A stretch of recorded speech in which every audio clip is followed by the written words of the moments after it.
Si Bongbong Marcos pang mag-utos sa akin ng mali, hindi ako susunod sa kanya kahit tanggalin niya akong pulis. Diba?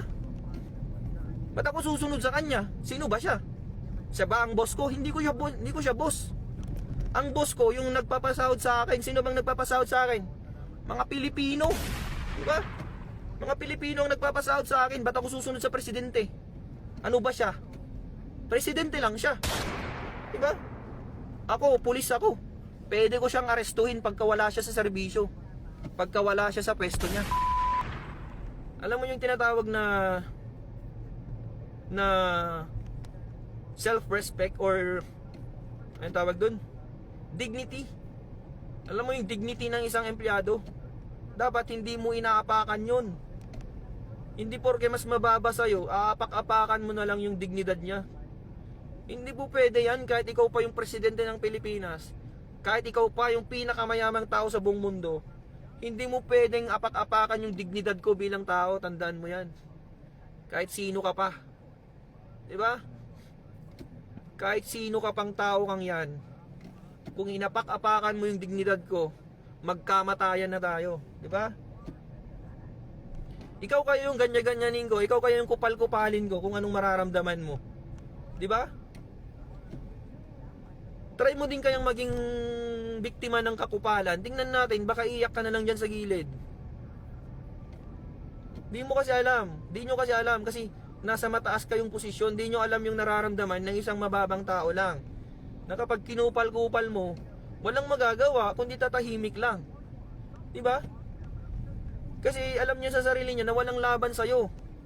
Kasi mataas ka eh. Pero wag mo akong ginaganyan. Kahit gaano ka pa kataas, wala akong pakialam sa ranggo mo. Diba? Wala akong pakialam sa ranggo mo. Kahit ano ka pa, kahit general ka pa. Kahit ikaw pa ang hepe ng PNP, kahit ikaw pa yung pinakamataas sa buong mundo, sabi ko na nga ba. Kapag kinupal-kupal mo ako at ay napakan mo yung dignidad ko, magkamatayan na tayo. Diba? Yun yung prinsipyo na pinaglalaban ko, mga kasama. Yan yung tinatawag na prinsipyo. Hindi yan mabibili ng pera kahit anong magkano mang pera yan.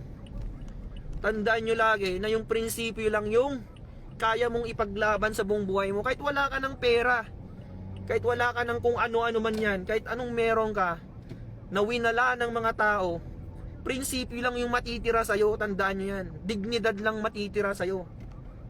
At wag na wag mong ibebenta yan kasi yan lang yung natitira sa'yo. Diba? Nagigets nyo ba ako?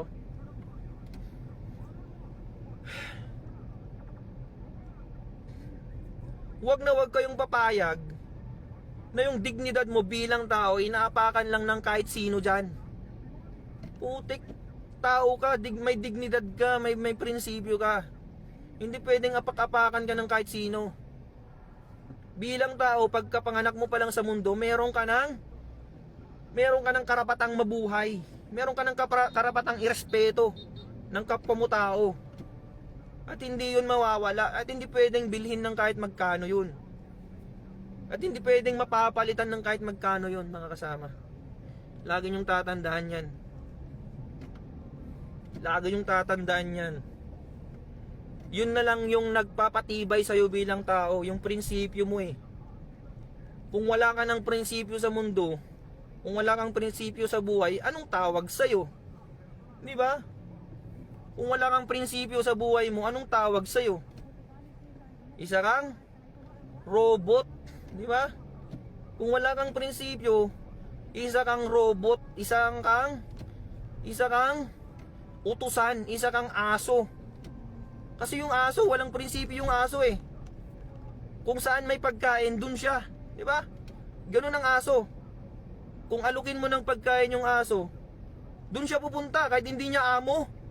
Kung saan yung pagkain, dun siya pupunta. Ganun ang taong walang prinsipyo, mga kasama. Kung saan may pagkain, dun siya. Putik na yan. Anong klaseng tao ka kung ganun? E di para ka na ring aso. Di ba? Gets nyo yung point ko? Alam nyo, hindi lang naman PNP ang pwedeng magpakain sa akin eh. Ang dami bang pwedeng paraan yan para kumain ako sa isang araw. Sa buong araw, sa buong buhay ko. Hindi lang PNP. Ano yun? Dahil dito ang may pagkain, kahit dahil dito lang ang may pagkain? Ganun ba yon?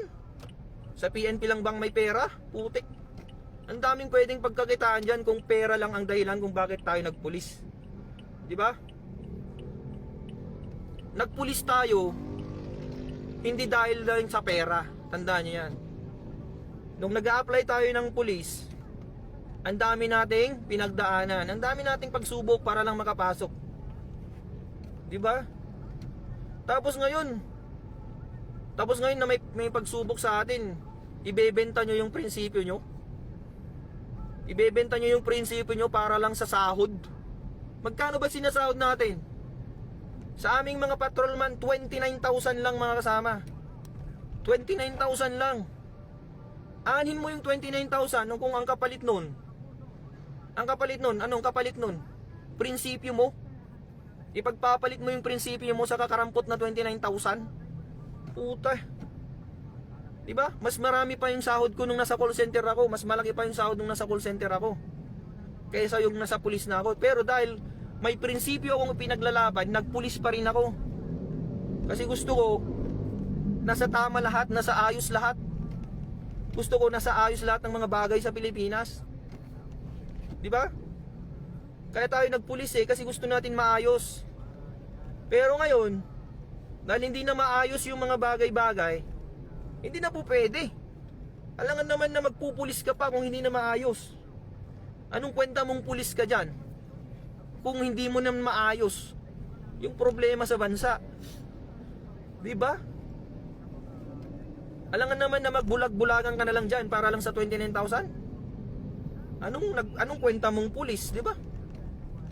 Anong kwenta mong pulis ka? Ako, wala akong pakialam kung tanggalan nila ako ng trabaho. Wala akong pakialam kung kasuhan nila ako. Wala akong pakialam. Ang pakialam ko lang is dapat nasa tama lahat. Nasa tama lang lahat dapat. Hindi pwedeng kung ano-ano na lang sasabihin sa atin, susunod-sunuran na lang tayo. Diba? Pulis ako, hindi mo pwede akong utusan.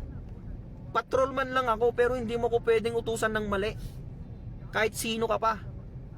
Kahit ikaw pang presidente, sabihin ko na nga sa'yo, kahit si Bongbong Marcos pang mag-utos sa akin ng mali, hindi ako susunod sa kanya kahit tanggalin niya akong pulis. Diba? Ba't ako susunod sa kanya? Sino ba siya? Siya ba ang boss ko? Hindi ko siya boss. Ang boss ko, yung nagpapasahod sa akin. Sino bang nagpapasahod sa akin? Mga Pilipino. Diba? Mga Pilipino ang nagpapasahod sa akin. Ba't ako susunod sa presidente?